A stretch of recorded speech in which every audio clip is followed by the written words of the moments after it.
Hey guys, welcome back to another show. We had a slightly different one last week talking about Tiger Woods, and it'd be great to get some feedback on that and how his consistency, his persistency, and adaptability has actually pushed him straight to the top of the game again. Oh, we could talk about.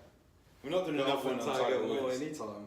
We're not doing another one on Tiger Woods. Today we're going to go through a couple of different things which have kind of jumped up, where this is not specifically one topic, but this is a couple of things that I've noticed over the last week, and we'll do some more shows like this because I think it's good to see what current articles are out there, maybe some new research which doesn't need to go through a full actual show, but we can still add value and open your eyes to some of the things that have actually been being spoken about in the health world for the last couple of weeks.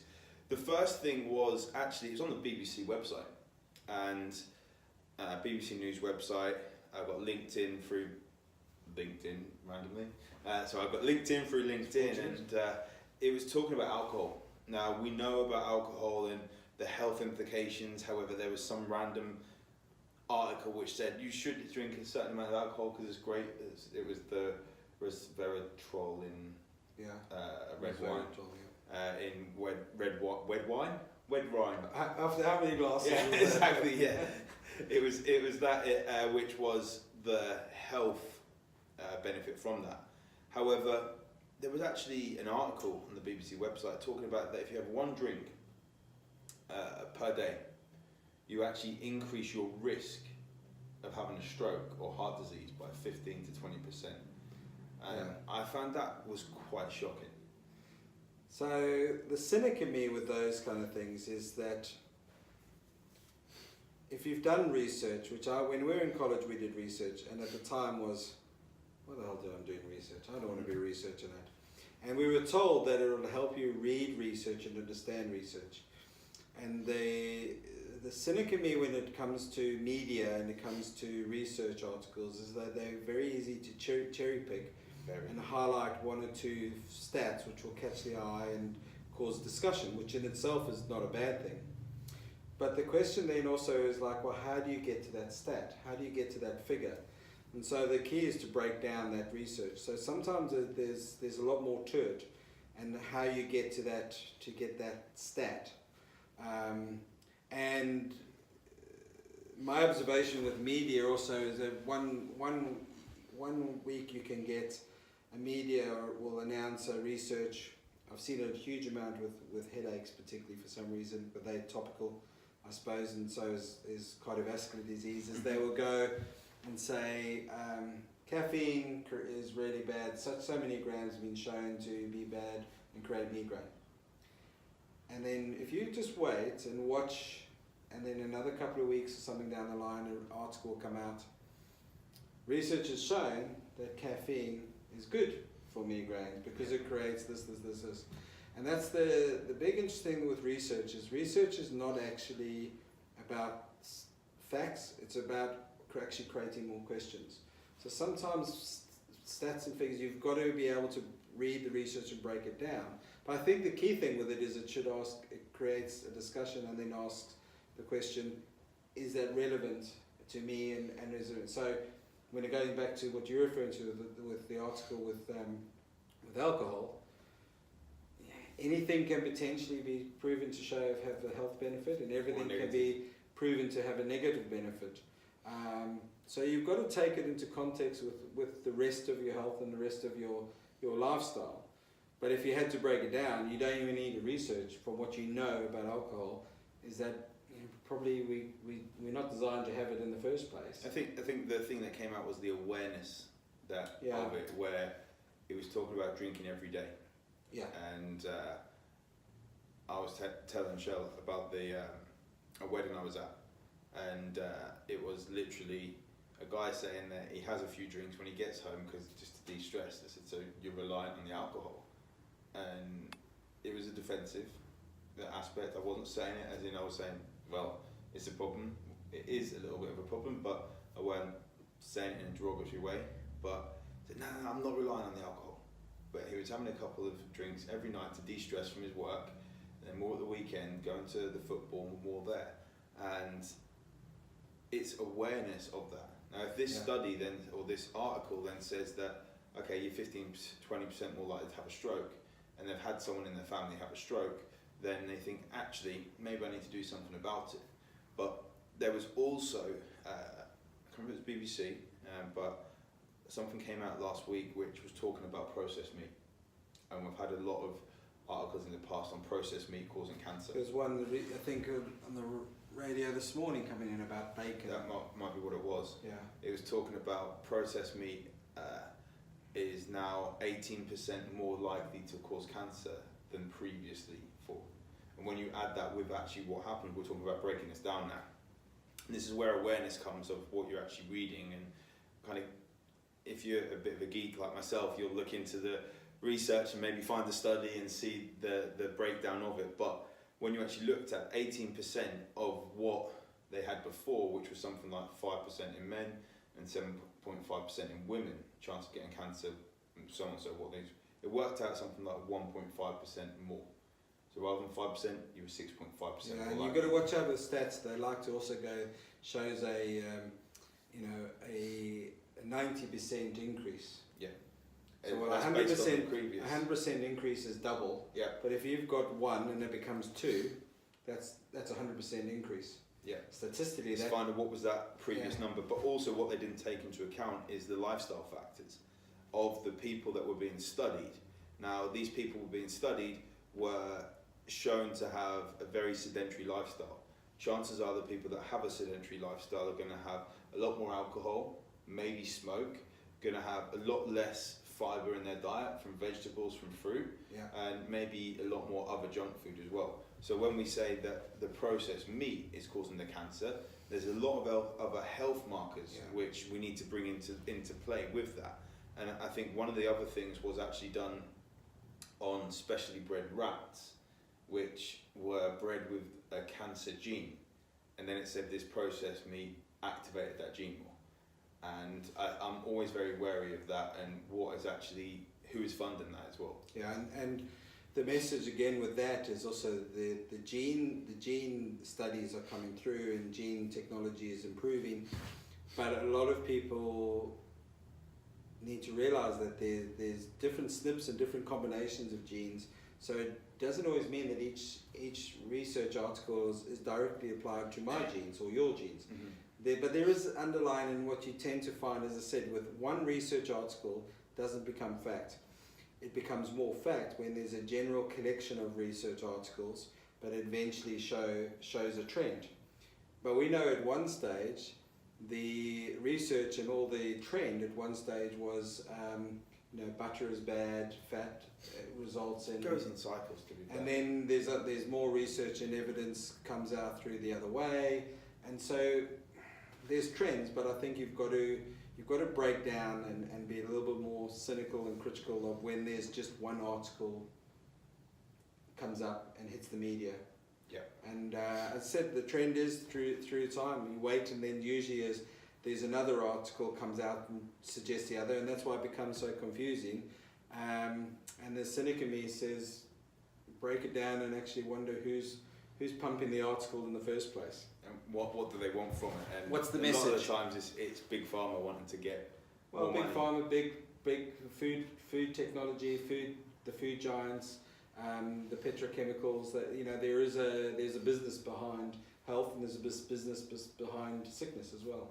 Even when it comes down to sales in the supermarket of different things they do, like the entrance has all the good smells of the bakery and things like that, but there's a book that I'm reading, The 5 Steps to a Winning Mindset. You'd actually really like that book. It's about sports people. Yeah. And it goes through different coaches. It'll go through Mourinho, Ferguson, then it goes through Tyson and other sports stars, and talks about their psychological aspect. But in there, he was talking about the psychology in a supermarket and how they have to have a buffer zone to get you ready to buy, where you'll notice you go into a supermarket and there'll be a photo booth, get your passport photos, or a change machine, or a kid's toy like ride or something like that, just to get you to spend a little bit, just to rewire the mind to slow down.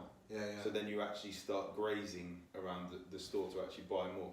Yeah, I And mean, when you look at the psychological aspect, it's crazy. It's quite interesting when I think, I'm not going to stick my head out about that in this country, but I know in South Africa, a friend of mine worked for one of the big sweet manufacturers.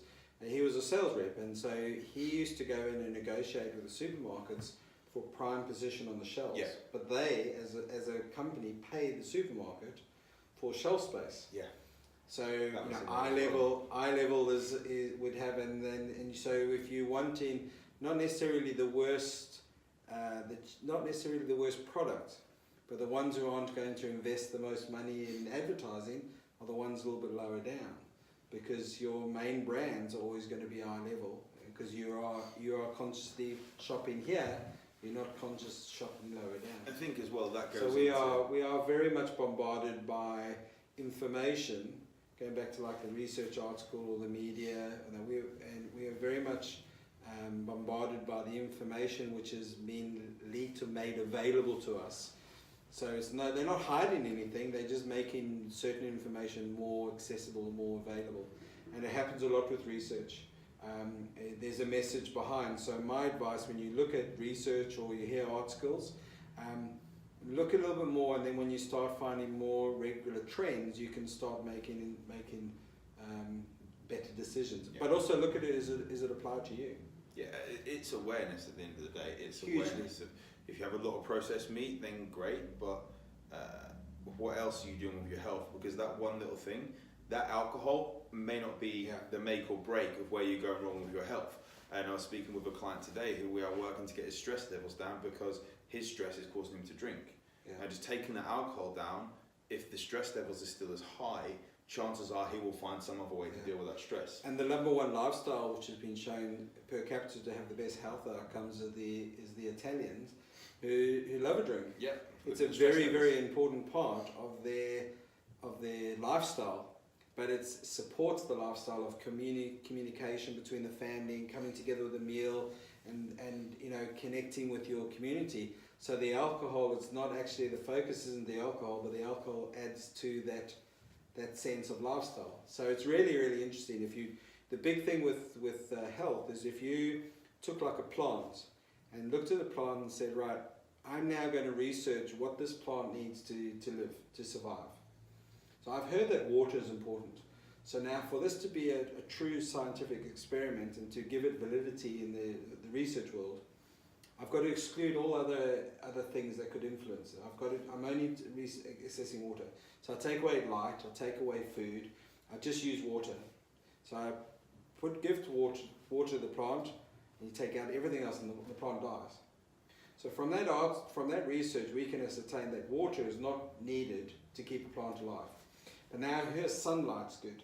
So I put this another plant, I put a plant in the windowsill, and I just give it sunlight. Take away all the other variables because we don't want to mix up the research. I want a pure research, and the plant dies. Mm-hmm. So here it's food that it needs, so just give it food, the plant dies. So from all those articles we can ascertain that water, sunlight, and food are not essential to sustain the life of a plant. And that's the trouble with healthcare, is that we are the accumulation of many factors, a little bit genetics, mainly lifestyle, but within that lifestyle, different categories, food, water, mental, health. We are a combination of that all in that unique combination. So you can't really research health by splitting up and saying alcohol is good or alcohol is bad, because it's got to be put into the context of everything. So it's actually practically impossible to do a research randomized control study for the whole population based on just one factor. But there is common sense as well. And that's the hard bit, because it's trying to make sense of all this misinformation out there. The market, it's a minefield, and it's hard not to tread on the mine and get blown up because of the fact of the big business behind it and the amount of pounds, dollars, whatever it is spent on getting you to actually the information to you. Yeah, so my message with that is the trying to change that confusion is my message to the general public and all of us. When you're looking at things, try not to do it alone. To go back to, because I knew it was going to come back, go back to Tiger Woods. Yep. You had to get he had Tiger his in team. there. Yeah. He's got a team. So he's a fantastic golfer, but he doesn't do it alone.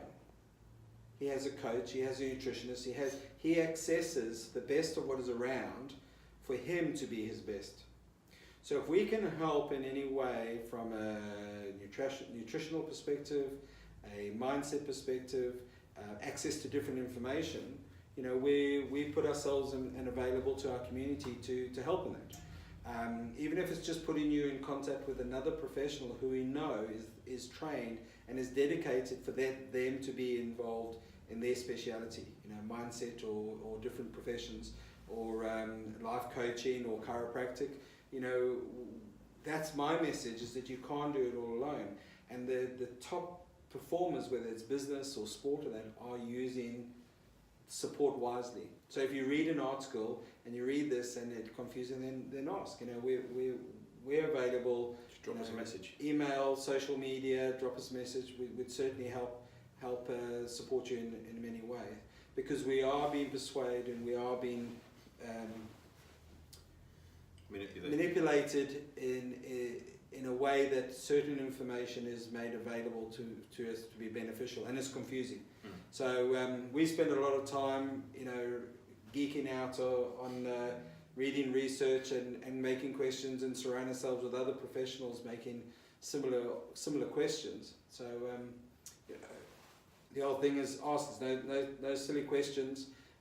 Don't take everything for face value, and hopefully we've made things a little bit more clearer, or maybe even more confusing. But you know, please ask. Thank you.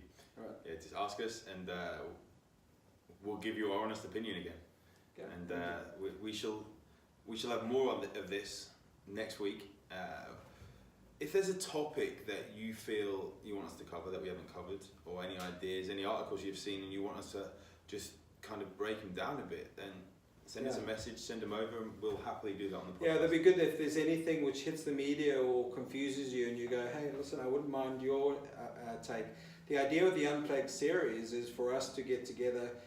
We don't really, as you probably pick up, we don't really prepare ahead totally. That's a good thing. The idea of the Unplugged series is always about being able to share our discussion and our take on different things. So if there's some things which hit the press and you'd like us to comment on, you know, please let us know. We'd be more than happy, because it keeps it current. And you know, things which are confusing that you out there certainly are confusing other people. So please share. Cool. Well, guys, thank you for watching and listening, and we shall see you next week. Yeah. Have a good one. Take care. Bye bye.